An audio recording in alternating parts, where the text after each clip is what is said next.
হে বিদায়, তুমি কেন এলে আমার জীবনে?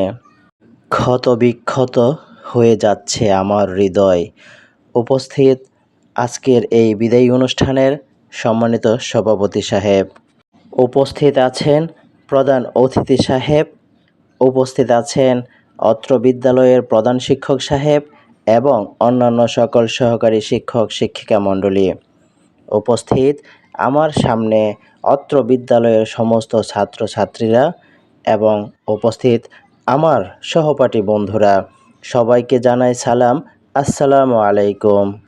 বিদায় কথাটা বললেই কেমন জানি লাগে, মনের ভিতর এমন ফিলিংস আসে যা উপলব্ধি করা যায় কিন্তু কাউকে দেখে বোঝানো যায় না।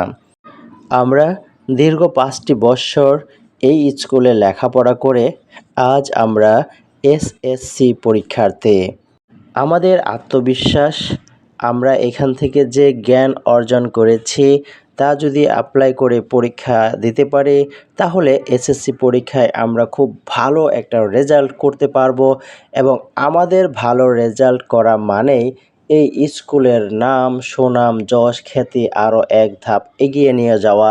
এটাই আমাদের লক্ষ্য, এটাই আমাদের টার্গেট। সেই লক্ষ্য বা টার্গেটের জন্য আমাদেরকে আজকে বিদায় নিয়ে চলে যেতে হবে। আসলে বড় কিছু পেতে হলে, ভালো কিছু পেতে হলে এরকম বিদায় নিতেই হয়। কষ্টের মাধ্যমেই আসে সুখ। তবে অনেক কষ্টই মেনে নেওয়া যায়, কিন্তু তোমাদেরকে ছেড়ে চলে যাব, এই স্কুল ছেড়ে চলে যাব, টিচারদের ছেড়ে চলে যাব, সর্বোপরি এই পরিবেশ, সুন্দর একটা পরিবেশ গড়েছিলাম, বন্ধন তৈরি হয়েছিল, সেই বন্ধন পরিবেশ ছিন্ন করে চলে যেতে হবে, এটা ভাবতেই অনেক কষ্ট লাগে। মন কিছুতেই চাচ্ছে না চলে যেতে, তারপরও চলে যেতেই হবে, কিছুই করার নেই। তাই আজ আমি এই বিদায়ের মঞ্চে দাঁড়িয়ে বলবো, প্লিজ আপনারা আমাদের দোয়া করবেন। আপনাদের সাথে অনেক চলেছি, অনেক বছর একসাথে কাটিয়েছি। যদি আমাদের কোনো ব্যবহারে, কারো কোনো ব্যবহারে যদি কষ্ট পেয়ে থাকেন তাহলে আজকের দিনে তা মনে না রেখে আমাদের জন্য দোয়া করে দেন, যাতে আমরা ভালো রেজাল্ট বয়ে আপনাদের মাঝে সুনামের বেশে, বীরের বেশে আসতে পারি। এই বলে আমি আমার বিদায়ী বক্তব্য এখানে শেষ করছি।